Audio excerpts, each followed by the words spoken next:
Trouve à présent dans une salle de jeu, là où être installés les modules des radiateurs. Donc on a vu que là, la passerelle est installée et fonctionne bien. Donc on va ajouter à notre passerelle à présent des modules qui vont contrôler nos radiateurs. Ici, on est sur des radiateurs qui fonctionnent bien avec des fils pilotes. Donc ça, on saura vraiment lorsque on va ouvrir cette sortie de câble. Donc normalement, les radiateurs, dans la norme, ils doivent être branchés à une sortie de câble et non pas à une prise. Donc si c'est une prise, normalement, vous ne devez pas installer le radiateur parce que ce n'est pas aux normes. Pour savoir tout d'abord si le radiateur est éligible, comme je vous disais, une manière facile de le voir, c'est de regarder est-ce qu'il existe sur l'écran de contrôle des sélecteurs de mode pour éco, confort, hors-gel ou programmation. Donc ça, c'est la plupart des cas, c'est-à-dire la plupart des radiateurs programmables classiques. Donc ça peut être des petits symboles, par exemple un petit soleil pour la température de confort, une petite lune pour la température de nuit, un flocon pour le mode hors-gel. Mais il faut savoir qu'en fait, des radiateurs, il en existe tout un tas de types. Par exemple, vous en avez qui, je pense notamment aux sèche-serviettes, on verra le cas tout à l'heure, qui ont des fils pilotes et par exemple qui n'ont pas ces différents types de modes. Et dans ce cas-là, l'installation du module ne va pas être possible. Il existe des radiateurs modernes qui sont programmables, mais qui ne disposent pas du fil pilote parce qu'ils fonctionnent par exemple par onde radio, par boîtier radio ou par courant porteur de ligne, par CPL. Et donc dans ce cas-là, vous allez peut-être avoir des modes de programmation sur un écran de contrôle et pas de fil pilote dans la gaine. Ici, j'ai un cas qui est relativement simple puisque la sortie de câble, elle est directement accessible. Parfois, il va falloir, parfois les gens mettent comme c'est pas très beau, mettez ça derrière les radiateurs. Donc, dans ce cas-là, il faut démonter, en tout cas décrocher le radiateur, ce qui est un peu plus pénible. On ne peut pas couvrir dans cette vidéo tous les cas possibles de radiateurs ou de type d'installation. On va voir le cas le plus standard ici. Avant de procéder à l'installation elle-même, on va faire un petit unboxing de notre module. Oui, j'ai une petite notice, donc qui est notamment faite pour l'installation de Tuya, mais qui est donc n'est pas sur Symfonics, mais c'est relativement similaire. La notice est assez succincte. Donc, vous avez le module du radiateur. Ici, je suis sur une version 2 fils.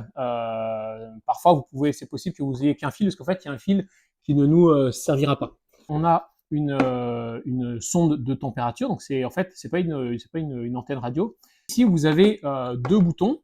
Un bouton qui va servir à la connexion pour se connecter à la passerelle et un signal de sélecteur de mode. Donc ça, c'est intéressant parce que notamment si vous avez par exemple une panne de connexion internet ou que votre téléphone marche pas, vous pouvez toujours sélectionner le mode de manière manuelle, c'est-à-dire que le radiateur continuera à fonctionner en appuyant sur le boîtier. Donc là, vous avez tout un tas de petits voyants également qui indiquent, comme je vous disais, les différents modes, donc par exemple confort, éco, hors-gel, les modes de programmation et l'état de la connexion, l'état, est-ce que le radiateur est allumé ou éteint. Je vous renvoie vers une vidéo pour le fonctionnement des différents modes en éco, hors-gel, tout ça, donc c'est quelque chose d'assez classique. Ce qu'il faut savoir également, c'est qu'il existe deux types de programmation fil pilote. De base, vous avez souvent 4 modes, mais vous pouvez switcher en 6 modes. Vous voyez ici, il y a un petit bouton sur le dessus. Je ne sais pas si on le voit bien. Vous voyez, là, je suis en 6 modes de base. Je vais me basculer ici en 4 modes. En gros, les deux modes que vous avez en plus sur du 6 modes, c'est en fait la température de confort -1 et souvent -2. Donc on va passer à présent à l'installation. Donc on va toucher à de l'électricité. Donc j'insiste ici, si vous faites n'importe quoi, si vous faites des mauvaises manipulations, il y a un risque déjà pour votre santé et pour la santé des occupants. Donc première des choses, je vais couper le courant. On peut disjoncter au disjoncteur. Par exemple, s'il y a un disjoncteur bien identifié, donc comme ici, pour dire quel est le radiateur, pour qu'il y ait un disjoncteur qui contrôle mes radiateurs. Mais dans le doute, je vous conseille quand même de disjoncter au général, c'est-à-dire qu'il n'y a plus d'électricité dans le logement, comme ça vous êtes sûr qu'il n'y a rien. Parce que moi, ça m'est déjà arrivé, vous disjonctez un disjoncteur qui est censé contrôler les radiateurs, et en fait, vous touchez les fils, et là, vous prenez le jus. Donc quand il y a des protections électriques, ça va, mais si vous êtes dans un vieux logement notamment lorsqu'il n'y a pas de différentiel, là, vous avez un gros risque pour votre santé. Je trouve devant ma sortie de câble, donc vous voyez ici, je peux déboîter ces prises, donc là, vous en avez plein de types différents. Ce qu'il faut savoir, c'est que ces sorties de câble, franchement, c'est un truc qui est facile à péter. Donc il faut les manipuler avec beaucoup de précaution parce que sinon on peut vous le reprocher.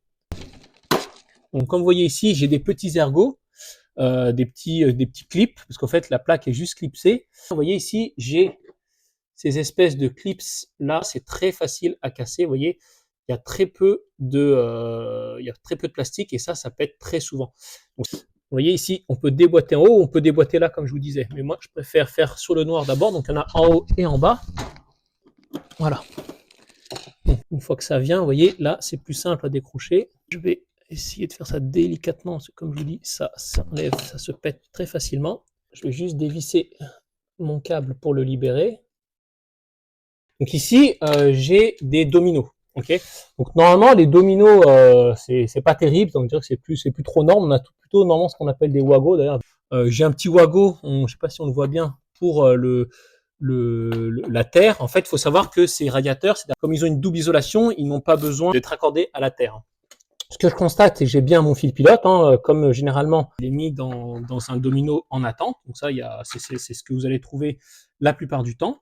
Il peut être accroché lui-même à un fil noir, donc c'est-à-dire de l'autre côté. C'est-à-dire si déjà avant il y avait un pilotage qui existait, une centralisation des commandes. C'est-à-dire que normalement le fil pilote, il sert à, par exemple, à mettre un boîtier qui soit raccordé au tableau électrique de la maison, soit un boîtier de commande, et on peut avoir un raccordement derrière. Là, par exemple, c'était pas le cas, mais vous pouvez tomber sur ce cas-là. Vous pouvez tomber également sur un cas un peu plus étonnant, mais qui peut arriver, c'est qu'il soit raccordé à la terre. En fait, c'est pour tricher, c'est-à-dire que comme on raccorde des câbles, on voit comme la terre ne sert pas sur les radiateurs, en fait, on peut se servir du fil de terre comme un fil pilote pour centraliser. C'est-à-dire les dominos, normalement, c'est plus aux normes, mais en fait, là, vous pouvez garder les dominos, c'est-à-dire que vous ne changez pas l'installation, vous n'êtes pas là pour remettre aux normes le logement, mais en tout cas, vous ne devez pas dégrader le logement lui-même. Donc, ce qu'on va faire d'abord, c'est décrocher notre radiateur du domino.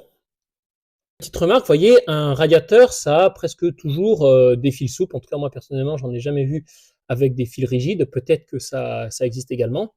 Et selon la puissance du radiateur, vous avez, donc en général, c'est en dessous de 2000-2500 watts, vous avez du 1,5. Okay, c'est la section de ces petits fils. Et au-dessus, vous avez du 2,5, c'est-à-dire c'est des gaines qui vont être plus grosses. Vous voyez, ici, on a une petite encoche. Il suffit, donc là, c'est très simple, de les presser, donc on évite d'abîmer notre boîtier. Je vais faire ça avec ce tournevis plutôt. Voilà. Bon, vous pouvez faire ça plus délicatement, là ça a sauté. Vous voyez, c'est juste clipsé. On a une vis qui est accessible, mais donc là on l'enlève. Vous voyez, donc là il faut utiliser des tournevis avec une tête un peu plus longue, avec une portée un peu plus longue. Donc, comme je vous disais, le fil qui vient du radiateur, qui doit, en fait, qui suit le fil pilote, au fait, on va l'enlever. Donc ici, on dévisse nos bornes. Bon, c'est trié par câble.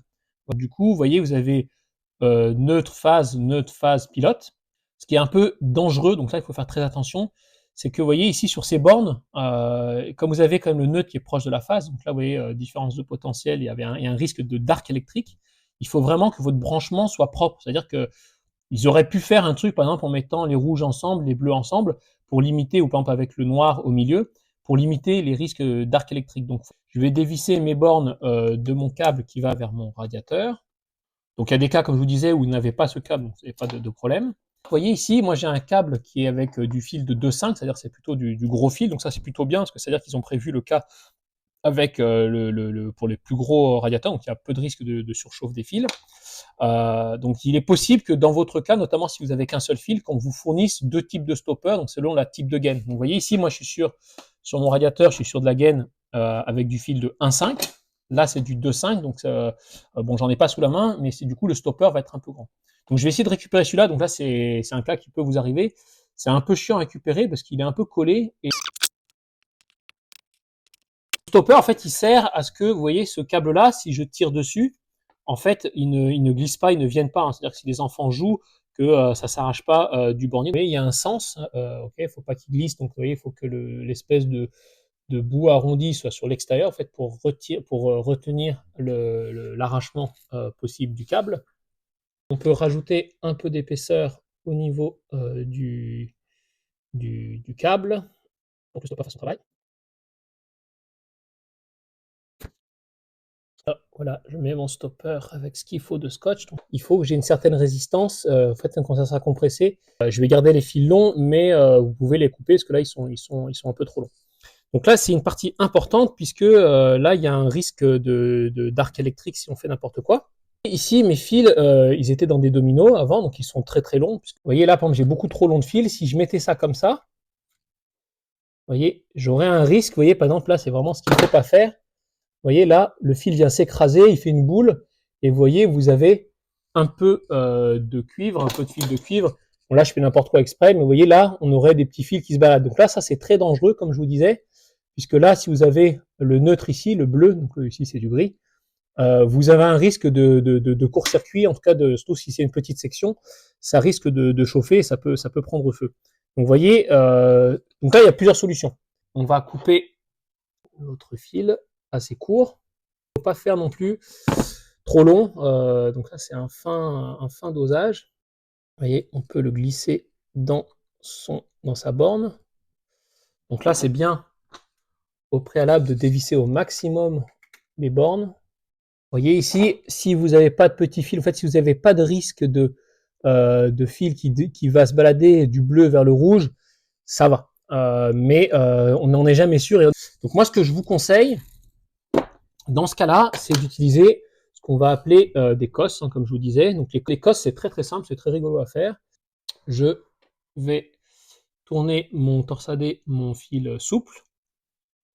Je vais mettre ma cosse, donc je tourne un peu. Et vous voyez ici, j'ai un peu de cheveux qui dépassent. Donc ce que je vais faire d'abord, c'est que je vais le sertir. Donc pour ça, j'utilise une pince de ce type qui va me permettre justement de sertir ce petit machin. Donc là, je force, sans même temps forcer. Et là, vous voyez, le truc, il peut plus partir.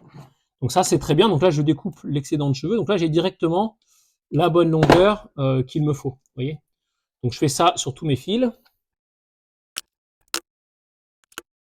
Donc là, je vais venir mettre ma borne, mon neutre dans la borne du neutre. Donc j'ai pas de fil qui dépasse, j'ai pas de problème, j'ai pas de risque, beaucoup moins de risque d'arc électrique. Okay, donc là, je viens serrer mon bornier, ma borne. En fait, il faut aussi bien serrer, donc pas comme un bourrin, mais vous voyez, un des autres risques en électricité, c'est tout ce qui est bornier mal serré, parce que ça crée des espaces et il y a un risque d'arc électrique et c'est ça qui chauffe.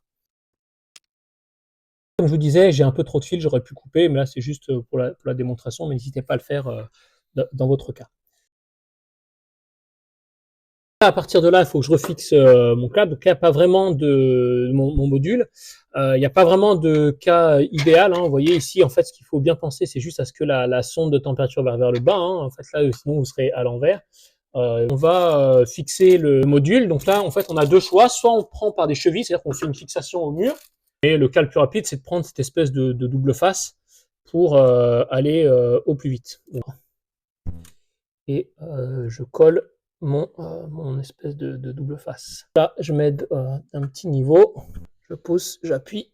Je peux replixer ma plaque et le module, il est fixé. Donc, vous voyez ici, mon fil, il est un peu grand. Donc, je vais le recouper. Je vais utiliser des outils d'électricien pour dénuder tout ça.